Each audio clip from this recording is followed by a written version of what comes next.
রাজপথে মিছিল আর স্লোগানে এক প্রকার অবরুদ্ধ শাহবাগ, নীলক্ষেত, সায়েন্স ল্যাব, ফার্মগেট ও এর আশপাশের এলাকা। বাংলা ব্লকেট কর্মসূচির দ্বিতীয় দিন। কোটা সংস্কারের দাবিতে সোমবার 3:30 থেকে শুরু হয় মিছিল। বিভিন্ন হল আর বিভাগ থেকে মিছিল নিয়ে শিক্ষার্থীরা একত্রিত হয় ঢাকা বিশ্ববিদ্যালয়ের কেন্দ্রীয় গ্রন্থাগারের সামনে।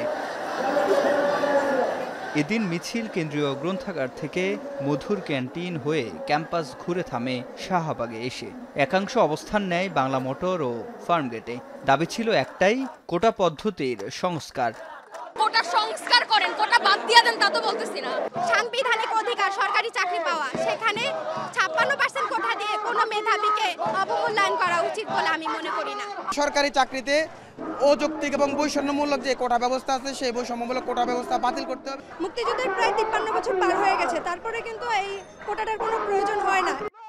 শিক্ষার্থীদের চাওয়া সকল গ্রেডে অযৌক্তিক ও বৈষম্যমূলক কোটা বাতিল করে সংবিধানে উল্লেখিত অনগ্রসর গোষ্ঠীদের কোটা ন্যূনতম পর্যায়ে এনে সংসদে হোক আইন পাশ।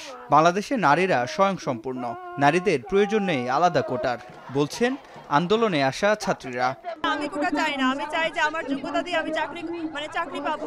নারী বলে আমার জন্য আলাদা করে কোনো কোটা চাই না। আমি সমাজে প্রতিষ্ঠিত একটা স্থানে যাওয়ার জন্য কিন্তু কিছু কোটার দরকার আছে, কিন্তু সেই কোটাটাও আলোচনা সাপেক্ষে একটা ন্যূনতম মাত্রায় থাকা দরকার বলে আমরা মনে করি।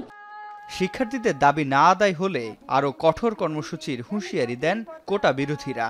যতক্ষণ না পর্যন্ত তারা না মানে ততক্ষণ পর্যন্ত আমরা কঠোর থেকে কঠোরতম কর্মসূচি আমরা পালন করব। এই বাংলা ব্লকেও যদি সরকারের ঘুম না ভাঙে কিংবা প্রশাসনের টনক না নাড়ে, সেক্ষেত্রে কিন্তু আমরা ঘেরাও কর্মসূচির দিকে যাব।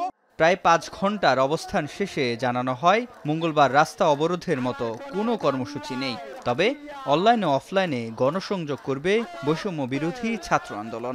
ব্লকেট উইথড্র করি নাই, বরং সর্বাত্মক ব্লকেটের জন্য আমরা প্রস্তুতি নিচ্ছি। আমরা আগামীকাল অনলাইনে বিকালবেলা একটি প্রেস ব্রিফিং করে আমাদের বুধবারের কর্মসূচি আমরা জানিয়ে দেব। কোটা বৈষম্যের বিরুদ্ধে ও স্থায়ী সমাধানের দাবিতে সারা দেশের আন্দোলনরত শিক্ষার্থীদের নিয়ে 65 সদস্যের সমন্বয়ক টিম গঠন করেছে কোটা বিরোধীরা। সিফাত শাহরিয়ার, এখন ঢাকা। 250-টিরও বেশি ডিজাইন অপশন নিয়ে ওয়ালটন স্মার্ট ফ্রিজ, বোঝে আপনার প্রয়োজন।